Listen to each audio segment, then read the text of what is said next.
ZYA 250. TV em Tempo, Canal 10. Emissora do Grupo Raman Neves de Comunicação.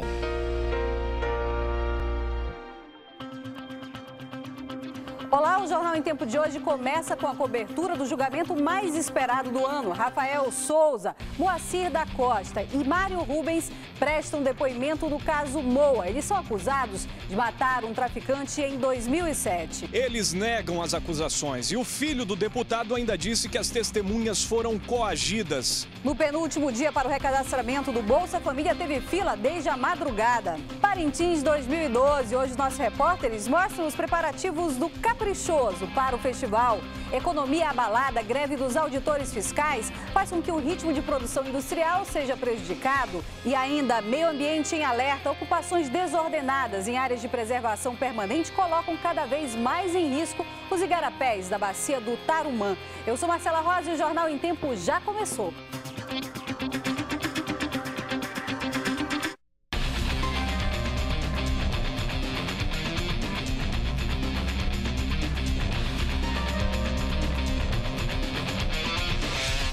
Olá para você que acompanha o Jornal em Tempo pela internet.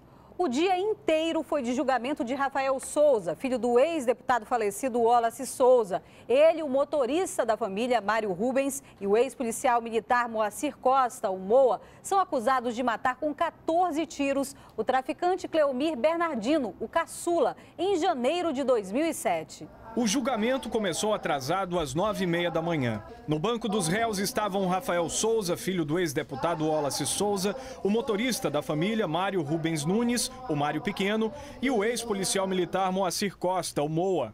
Rafael já foi condenado a 11 anos de prisão por tráfico de drogas e porte ilegal de arma. Agora responde pelo assassinato do traficante Cleomir Bernardino, o caçula. O crime foi em janeiro de 2007 e pode ter sido motivado por vingança. A defesa nega. Nós temos no processo várias irregularidades, nós vamos mostrar hoje. A nossa perspectiva é de que o Conselho de Sentença consiga captar o real contexto desse cenário e que o júri reconheça a inocência de Rafael. Tenho falado para toda a imprensa hoje que, na verdade, é o primeiro debate público sobre esse processo.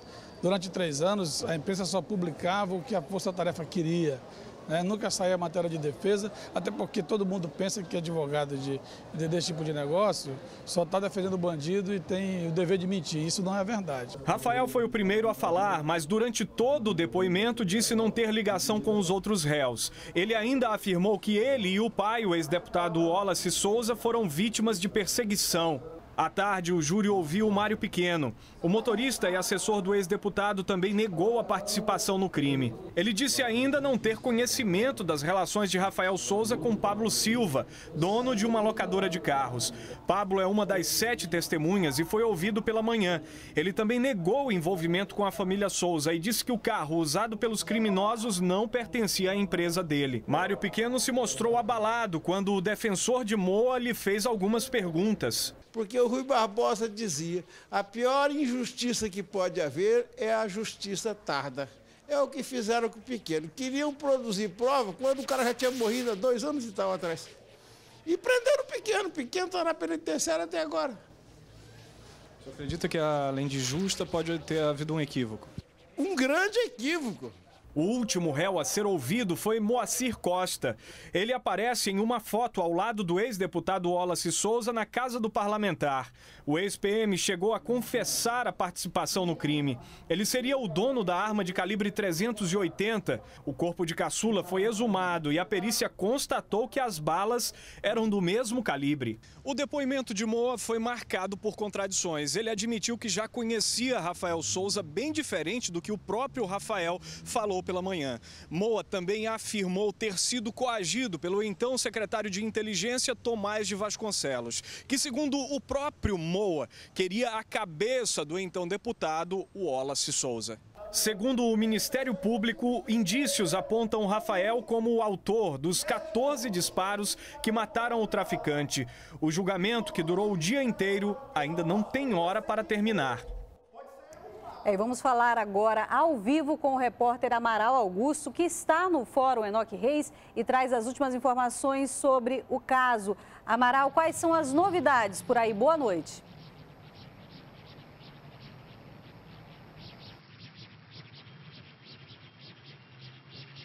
Olá, Marcela, muito boa noite a você, boa noite a todos. Pois é, a novidade é que neste momento o promotor de acusação, André Cefaí, faz o seu embasamento. Tudo aquilo que ele ouviu neste momento é mostrado por meio da opinião dele em relação à acusação. São dois promotores de acusação e o André Cefaí está usando praticamente todas as provas técnicas contidas nos autos para fazer a acusação. Inclusive o próprio depoimento de Moa, o ex-policial militar que em um momento se disse culpado, mas que agora nega as acusações e que o que parece, Marcela, segundo a defesa, é que eles estão querendo encontrar uma quarta pessoa, só que o momento não é esse.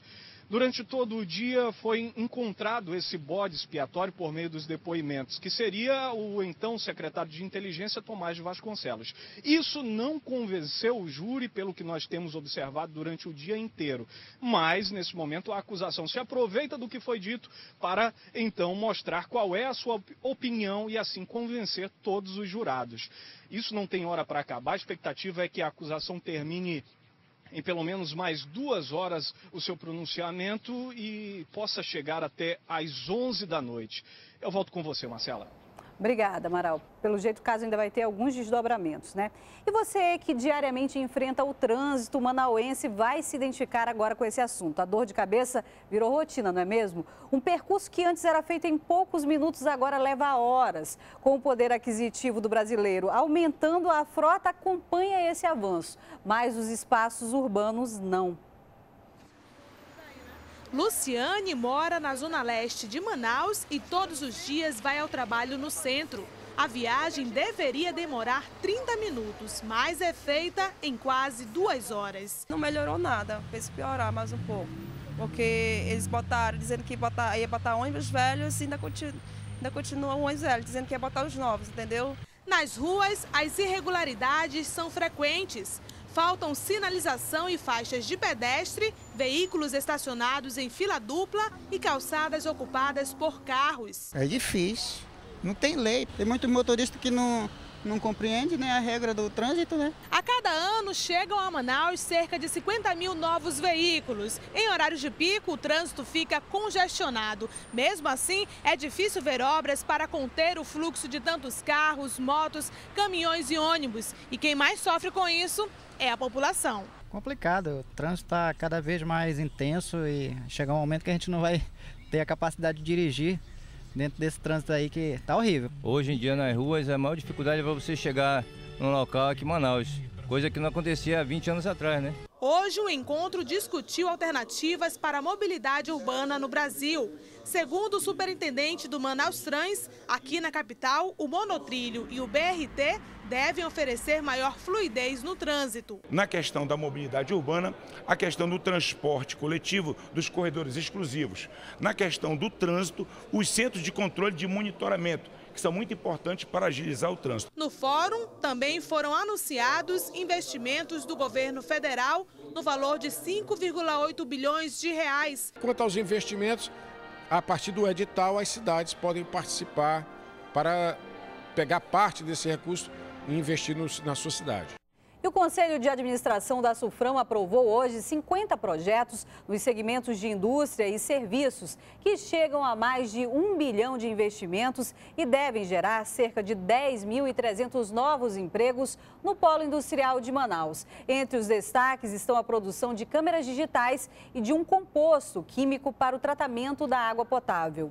Você vai ver ainda nessa edição: igarapés e áreas de proteção estão ameaçadas em Manaus. As ocupações que poluem as áreas são as principais causas. E já no próximo bloco, amanhã é o último dia para o recadastramento do Bolsa Família. E ainda, direto da terra dos Bumbais, o último ensaio do Boi Caprichoso. A gente volta já.